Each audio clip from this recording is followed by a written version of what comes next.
Hey everyone, it's Justine the Twilight Stamper, and today I'm celebrating the May 2015 release of Suzy stamps for May, and I'm going to be using this teacher sentiment to kick off the release. I'm going to start off with a piece of glossy cardstock, and this is from Ranger. I have all of my products linked below in case you're interested in purchasing any of these products. They're in the description as well as on my blog.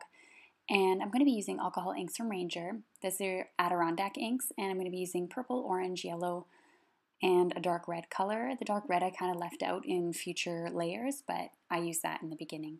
So you just tap on some of these alcohol inks onto a piece of felt, and you can use bigger dots, smaller dots, whatever you want, and just experiment to see what you like.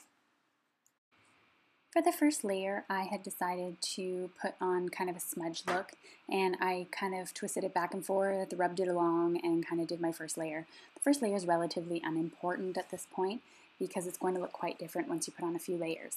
So once you see the colors that you like and the colors you want more of, you can add more to your felt. I also added a little bit of blending solution to help the colors spread. The blending solution creates sort of these water droplet effect on your layers, so you can spread it on there and see what happens. When it was finished, it looked something like this. Sorry about the glare sort of from the camera there, but there's nothing I can do about it because it's shiny paper. I'm going to be using this stamp here from Suzy Stamps. This stamp is called Armillary Sphere, and it's sort of a steampunk vintage look. I'm going to be stamping that using archival ink from Ranger, and the reason why I'm using archival ink is because it will blend into the glossy paper without really smudging. It dries quite quickly on a glossy background, so it works out quite well.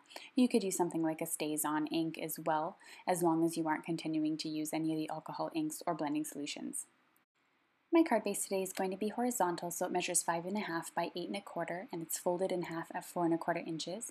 Just use my scissors there to create a crease on the card.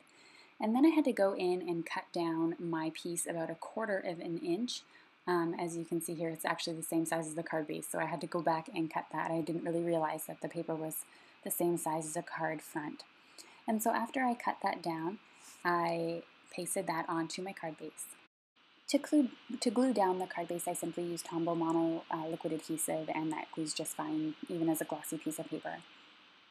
So I used my fingers to push that down. I avoided the stamp because I didn't heat set it just yet, and so I didn't want it to smudge just in case it was still wet.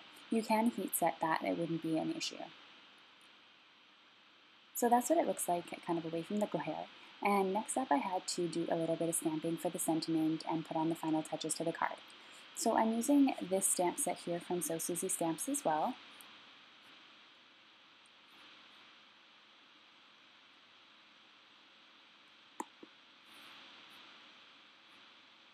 And I'm stamping it right in the middle, and I really like this sentiment because I think it works well with all of the steampunk images like the ink and things like that.